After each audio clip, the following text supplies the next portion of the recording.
بسم الله الرحمن الرحيم. السلام عليكم ورحمة الله وبركاته. ازيكم يا جدعان؟ عاملين ايه وايه اخبار الدنيا عندكم؟ يا رب كل الناس تكون بخير وكل شيء تمام معاكم. اهلا وسهلا مرحبا بيكم في يوم جديد وحلقة جديدة. لو عايز تسمع اسمع لحد الاخر. ملحوظة، الحلقة دي صوتية فقط لا غير. انا مين؟ انا محمد عماد الدين، والناس بتقول لي عمدة. بحبكم في الله يا جماعة. طبعا النهاردة اول يوم عيد الفطر المبارك، عيد سعيد عليكم، كل سنة وانتم طيبين يا حبايب قلبي، وصباح الفل عليكم، وربنا يشفيكم ويخليكم ليا وما يحرمنيش منكم ابدا. انا مش عارف هتكلم في ايه بصراحه، انا مش عارف اتكلم في ايه النهارده، لكن بما ان انا فاتح موقع كوره دوت كوم فيلا نتكلم في الكوره. يلا نتكلم في الكوره. قبل اي شيء، قبل اي حاجه، قبل اي حد، يا ريتك تعرف ان احنا هنا جايين نتكلم وخلاص. يعني احنا هنا مش شغالين في التحليل ولا شغالين في النقد ولا شغالين في اي شيء. يعني احنا بنتكلم وخلاص. يعني انت هتستفيد ايه من الكوره؟ ولا هتستفيد ايه من الافلام؟ ولا هتستفيد ايه من المسلسلات؟ ولا هتستفيد ايه من السياسه ولا من الدين ولا من اي شيء؟ في الاول في الاخر انت مش بتستفيد اي حاجه. فيا جدعان، الناس اللي بتعمل تعليقات، طبعا الناس بتعمل تعليقات في دماغها عشان اقفل التعليقات. انا واحد قافل التعليقات، انا واحد مش بايع الدنيا، انا واحد مش تحلت جنيه، انا واحد مفيش جنيه في جيبي، فعشان كده قافل التعليقات ومريح دماغي على الاخر. تعالوا يا جماعه النهارده نتكلم على الدوري المصري الممتاز، بمناسبه ان في ماتشين النهارده يوم الجمعه 20/3/2026. الماتش الاول كان بين حرس الحدود والاسماعيلي، وبما ان انا بشجع الاسماعيلي وزعلان قوي على حال الاسماعيلي وهعيط حرفيا بكل معنى الكلمه، لكن الاسماعيلي بيفجر مفاجاه السنه دي وبيتعادل تعادل سلبي بدون اهداف. اكيد طبعا تعادل سلبي، انت عايز يعني هيبقى فيه اهداف وهو تعادل سلبي؟ تعبيط يا اسطى، انت مش فاهم كوره ولا ايه؟ تعادل سلبي 0-0 بدون اهداف. الاسماعيلي وحرس الحدود، الاسماعيلي في المركز ال 14 والاخير ب 12 نقطه، وحرس الحدود في المركز ال 11 قبل الاخير ب 18 نقطه. والاسماعيلي بيعافر وحرس الحدود بيعافر. احنا هنقول الحدود على طول عشان ايه؟ عشان نوفر وقت ومجهود يعني. وتعالوا نتكلم دلوقتي عن الماتش اللي شغال حاليا ما بين وادي دجله والجونه. وادي دجله حاليا في المركز رقم ايه ده؟ هو ايه اللي بيحصل ده يا جماعه؟ هو ايه اللي بيحصل يا جماعه؟ في حاجه غلط بتحصل، في حاجه غلط بتحصل.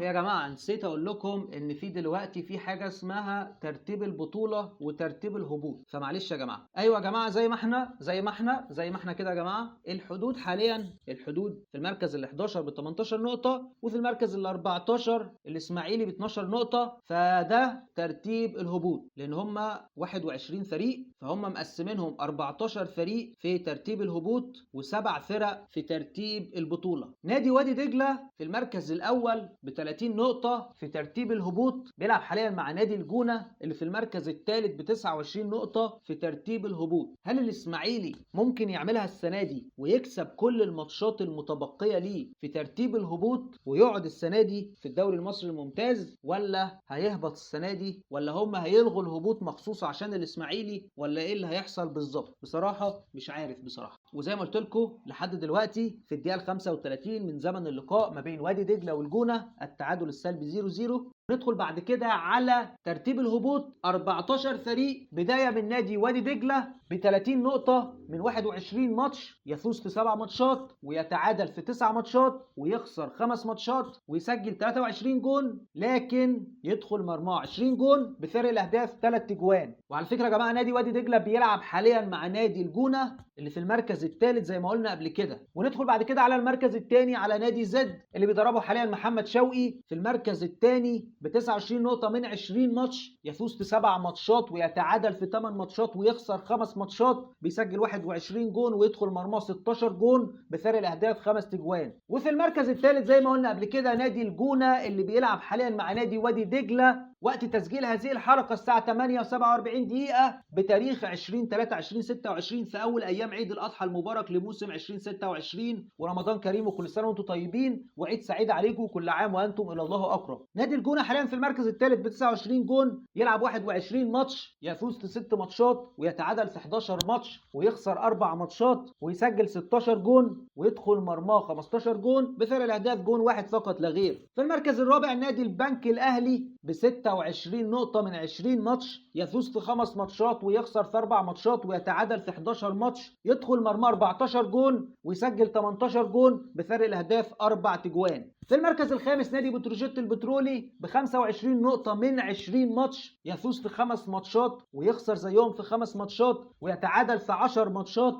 يسجل 21 جون لكن بيدخل مرمى 23 جون بفرق الاهداف -2. وفي المركز السادس في ترتيب الهبوط فريق مودرن سبورت ب 23 نقطة من 20 ماتش، يفوز في 5 ماتشات فقط لا غير ويخسر 7 ماتشات ويتعادل في 8 ماتشات، بيسجل 18 جون ويدخل مرمى 24 جون بفارق الاهداف -6. في المركز السابع نادي الجيش ب 22 نقطة من 20 ماتش، يفوز في 5 ماتشات ويتعادل في 7 ماتشات ويخسر في 8 ماتشات، بيسجل 14 جون ويدخل مرمى 14 جون بفارق الاهداف -10. وفي المركز الثامن نادي الاتحاد السكندري ب 20 نقطة من 20 ماتش، يفوز في 6 ماتشات ويتعادل في ماتشين لكنه بيخسر في 12 ماتش، بيسجل 15 جون ويدخل مرمى 24 جون بفرق الاهداف -9. في المركز التاسع معانا نادي غزل المحله زعيم الفلاحين ب 19 نقطه من 20 ماتش، بيفوز في ماتشين فقط لا غير ويتعادل في 13 ماتش ويخسر في 5 ماتشات، والمفاجاه بيتعادل في 13 ماتش من 20 ماتش، يعني تقريبا اكتر من النص يا جماعه. نادي غزل المحله حاليا بيتعادل في كل الماتشات، بيسجل 12 جون ويدخل مرماه 15 جون بفرق الاهداف -3. وندخل بعد كده على نادي المقاولين العرب عثمان احمد عثمان في المركز العاشر ب 18 نقطة من 20 ماتش، بيفوز في 3 ماتشات فقط لا غير ويخسر في 8 ماتشات لكنه بيتعادل في 9 ماتشات، بيسجل 13 جون ويدخل مرماه 21 جون بفرق الاهداف -8. ونيجي بعد كده على ترتيب المؤخرة، الفرق اللي لو فضلت على هذا المستوى هتهبط الى دوري الدرجة الثانية او دوري المظاليم او دوري البطولة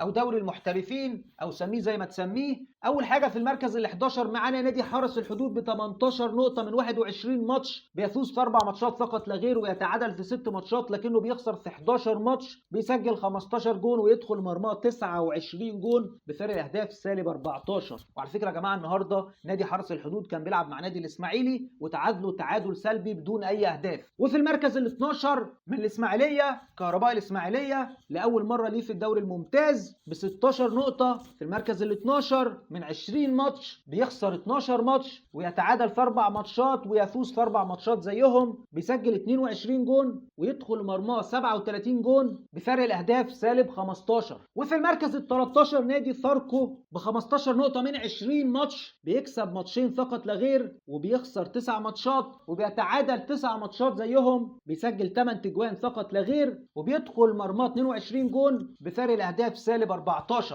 وللاسف الشديد في المركز الاخير وفي مؤخرة الدوري نادي الاسماعيلي ممثل الاسماعيلية الدراويش المانجا في المركز ال14 والاخير ب 12 نقطة من 21 ماتش، لانه لسه متعادل النهارده مع نادي حرس الحدود تعادل سلبي بدون اي اهداف، بيفوز في 3 ماتشات فقط لا غير وبيتعادل زيهم في 3 ماتشات فقط لا غير وبيخسر 15 ماتش. الاسماعيلي بيعاني يا جماعة، بيسجل 11 جون بس وبيدخل مرماه 28 جون بفرق الاهداف -17. وده يا جماعة كان ترتيب الدوري المصري سواء الترتيب العام او ترتيب البطولة او ترتيب الهبوط. شكرا جزيلا ليكم على حسن الاستماع والمشاهدة، واستنوني في يوم جديد وحلقة جديدة. بحبكم في الله يا جماعة، وان شاء الله اللي جاي هيبقى احسن ويعجبكم اكتر، وربنا يكرمنا ويوفقنا وينجحنا ويرزقنا جميعا، وبالتوفيق لاتحاد الكورة، وزارة الشباب والرياضة، كاس الرابطة. ويا جماعة انا عايز اقول حاجة حلوة جدا اتعملت السنة دي. اول حاجة ان كل الفرق ما عندهاش تأجيلات، كل الفرق يا جماعة لعبة ماتشات زي بعض لأول سنة في تاريخ الدوري المصري الممتاز من ساعة ما وعيت على الدنيا.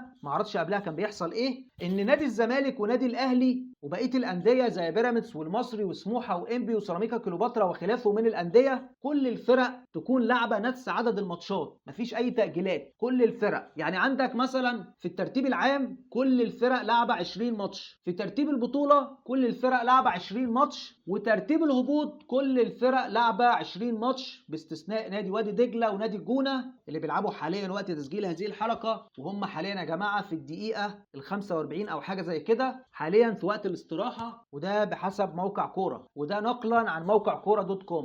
وطبعا نادي الحدود ونادي الاسماعيلي اللي برضو لعبوا ماتش النهارده وتعادلوا تعادل سلبي بدون اي اهداف. كل فرق الدوري لعبه نفس عدد الماتشات، فدي حاجه كويسه جدا وتحسب لوزاره الشباب والرياضه واتحاد الكوره ورابطه الانديه. ويا جدعان بجد بجد لما بنشوف حاجه حلوه بنقول ان هي حلوه، ولما بنشوف حاجه وحشه بنقول ان هي حاجه وحشه.